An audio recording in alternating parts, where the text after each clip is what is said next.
I've been absolutely loving my Legion Go for the past couple of weeks. I just haven't put it down. Gaming on this 8.8-inch display is just so immersive. But the advantage of using a Windows handheld is the fact you're not limited to just this display. I can easily plug it into a desktop setup or my 4K TV. And as powerful as this little APU is, and it runs great perfectly on this 8.8-inch display, when you try and game on a 4K TV at 4K, it's going to be an absolute slideshow. So this is where the Legion Go pulls out its ace card, the USB 4 port. So the USB 4 is an incredibly versatile port that allows for charging, peripherals, displays, and an eGPU. And that's what we're going to be looking at today. And if you haven't come across an eGPU before, it essentially makes this mobile handheld a fully fledged gaming PC by allowing you to add a graphics card. And in our cases, we've taken two. We've got an RTX 4070 and a slightly older RTX 3060 Ti. And we're going to test both of these to see how well they work with our Legion Go. And just to show you how quick and easy it is to assemble an eGPU, we're going to build it now. So first things first, we grab our eGPU, we slide out the inner from the outer shell, which instantly gives us access to the PCI slot for our eGPU. Now I'm just going to pop in the 3060 Ti, you slide in your graphics card till it pops home, and plug in the power cable. We just put one screw back in,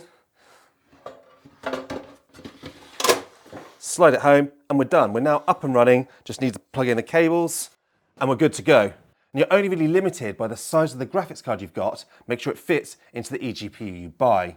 Now, I've actually managed to get hold of the Legion eGPU, but I have also tested the Razer Chroma eGPU, and they're both great options.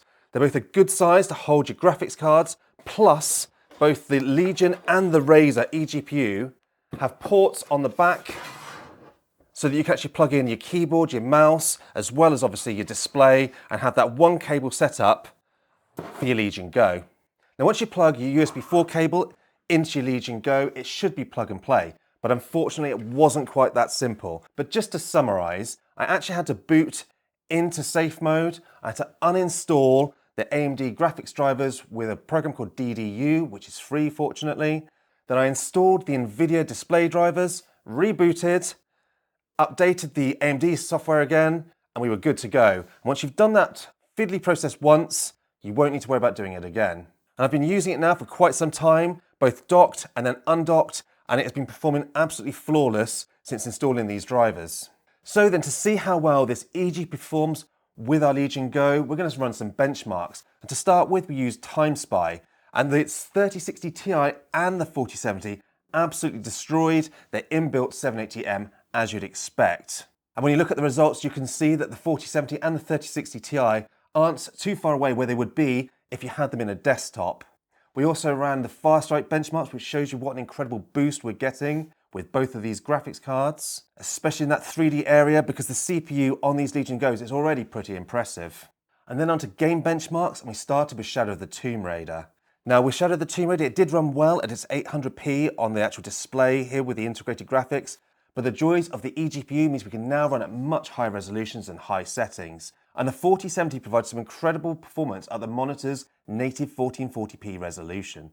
But enough of games benchmarks. I want to see how real games performs. And we started with Battlefield, which is a complete slideshow without an eGPU. Running at 1440p and high settings on my 165Hz monitor is an absolute incredible experience, especially with the 4070 installed. I really do feel like I'm playing on a desktop PC and not a little handheld.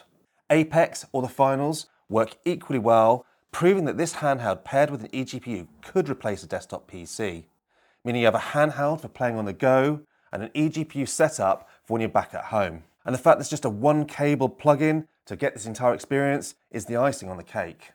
So to finish this video, I just want to cruise around with a bit of cyberpunk and discuss its value.